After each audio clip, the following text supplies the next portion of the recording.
Ngazi TV, la chaîne du futur, la chaîne où il faut être. Restez tous authentiques. Bon, d'avance, merci à tous ceux qui ont interagi hier avec moi dans l'onglet communauté que j'ai posté, où je vous demandais des sujets de vidéo. Vous êtes nombreux à m'avoir donné votre avis, je vous en remercie. Donc, le sujet d'aujourd'hui, un petit sujet dramatique. Donc, aujourd'hui, on va pas faire de blagues, on va essayer de pas rigoler et tout ça, on va parler de sujets sérieux.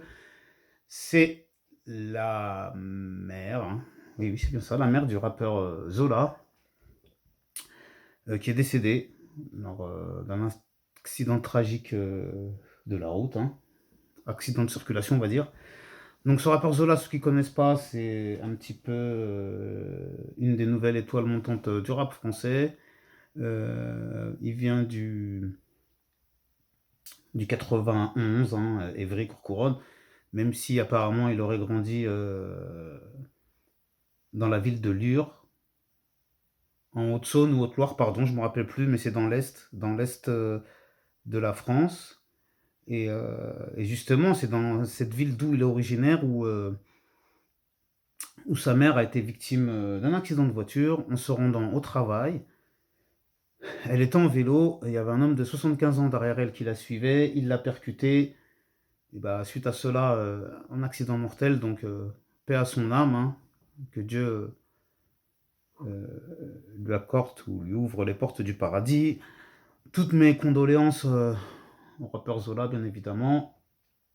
J'espère qu'il va pas mal prendre ma vidéo, parce que moi, dès qu'il y a une décès de quelqu'un, qu'elle soit connue ou pas, bah, toujours, voilà, hein, je prends des pincettes, j'y vais avec délicatesse, parce que là, on plaisante pas, on rigole pas, et on manque pas de respect lorsqu'il y a mort d'homme ou de femme, en l'occurrence. Donc, c'est vraiment bah, triste, hein, tout ce qui arrive à ce rappeur, hein. Bon, j'essaie quand même de pas trop m'égarer, malgré l'émotion. Oui, oui, comme il y a quand même un peu d'émotion, quand même, hein, c'est normal, je vous ai dit, hein, on peut jamais se réjouir du décès de qui que ce soit. Surtout, je crois que sa mère était pas si vieille que ça. Je crois qu'elle avait une cinquantaine d'années. Donc, maintenant, concernant les raisons de cet accident, bon, elles sont dues. Officiellement, c'est dû, voilà, à cet accident de la route. Mais moi, après, vous me connaissez. J'aime bien farfouiller, fouiller un peu et donner un petit peu d'autres théories qu'on pourrait peut-être éventuellement exploiter, hein. Bien évidemment, sans rentrer dans le complotisme ou je ne sais quoi d'autre. Donc, parce que vous me connaissez, moi je l'ai fait à la Christophe Ondelat, après fait entrer l'accusé, puis après je vous l'ai fait à Pascal le grand frère. Et dans cette phase de Christophe Ondelat, de fait entrer l'accusé, il y a une enquête en cours, ou il y aura sûrement une enquête en cours. Donc, apparemment, le conducteur n'aura pas pris de produits stupéfiants, mais 75 ans, est-ce qu'il avait des problèmes de vue? Est-ce qu'il avait des problèmes musculaires, articulaires, ou je ne sais quoi d'autre? Parce qu'à 75 ans, on n'est plus tout frais, hein, qui que nous soyons, et quelle que soit la vie qu'on ait pu avoir. Donc, est-ce que cette personne de 75 ans était en pleine possession de ses moyens? Après, je sais, bon, certains vont. Comme c'est une personne qui n'est pas vraiment médiatisée ou célèbre, peut-être que ça rentrera pas dans le débat public. Mais pour moins que ça, on voit souvent les politiciens venir faire de la récupération, dire on va faire telle ou telle loi, telle ou telle chose. À partir de tel âge, on va contrôler ci, on va contrôler ça. D'ailleurs, on a souvent parlé de ça dans le passé. Je ne sais pas ce qu'il en est. Bon, après, moi, je suis pas pour qu'on mette à chaque fois des barrières et des contraintes, parce que déjà, on est un des pays les plus administratifs au monde, mais peut-être qu'il faudrait faire quelque chose à ce niveau-là. À partir de 60 ans, tous les 2 3 ans, faire un petit contrôle, pas repasser le permis carrément, mais juste voir si vous êtes pleine possession de vos moyens physiques et psychologiques, bien évidemment. Parce que là, moi, j'aimerais bien savoir, parce que c'est bien beau de faire un contrôle. Oui, il n'a pas pris de stupéfiant, il n'a pas pris d'alcool. Oui, oui, mais est-ce qu'il est en pleine possession de ses capacités mentales? Est-ce qu'il est en pleine possession de sa capacité physique, etc. Je sais pas, j'aimerais bien savoir, qu'on nous dise ou l'enquête nous le dira. Ensuite, euh, dans mes nombreuses théories ou hypothèses que j'aimerais bien, ou suppositions, ou supputations, ce que vous voulez, que j'aimerais bien exploiter, il y a un petit problème parce que vous savez qu'on parle souvent des rappeurs. Par exemple, l'affaire Kenny West et compagnie, hein, c'est pas le seul, ou tous ces ces personnes comme ça qui ont une célébrité, une renommée énorme, etc. Et souvent, on les accuse d'avoir sacrifié un membre de leur famille. Attention, attention, je ne dis pas que c'est ce que Zola a fait. Attention, Zola, si tu vois ma vidéo, te fâche pas, commence pas à dire qu'est-ce que t'as dit sur moi comme si. Non, non, non, non, non. Je dis juste qu'aux États-Unis, plusieurs rappeurs ont été accusés de ça.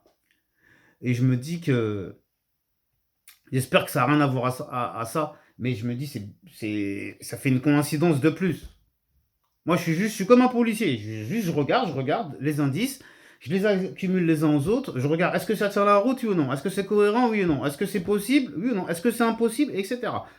Donc là, je trouve que, comme je vous ai dit, hein, j'ai suivi beaucoup de reportages sur les rappeurs américains, notamment, et la plupart, ils ont un proche, comme j'ai dit, comme Kanye West. Je crois, Jay-Z, je me demande si ça lui est pas arrivé, ça ne m'étonnerait pas. On a une histoire avec Michael Jordan. Vous allez dire ça n'a rien à voir, c'est le sport. Oui, oui, mais c'est une star interplanétaire jusqu'à aujourd'hui, intergalactique. Bon, il y en a plein. Là, je vous cite que les plus connus, mais on a plein d'histoires sombres comme ça. Et donc, ce que je voulais dire, c'était juste une piste parmi tant d'autres, ça. Après, une autre piste, tout simplement, ce qui va être logique. Un moment, j'allais dire, avant de partir sur la piste la plus logique, à un moment, j'allais penser aussi peut-être pourquoi pas règlement de compte.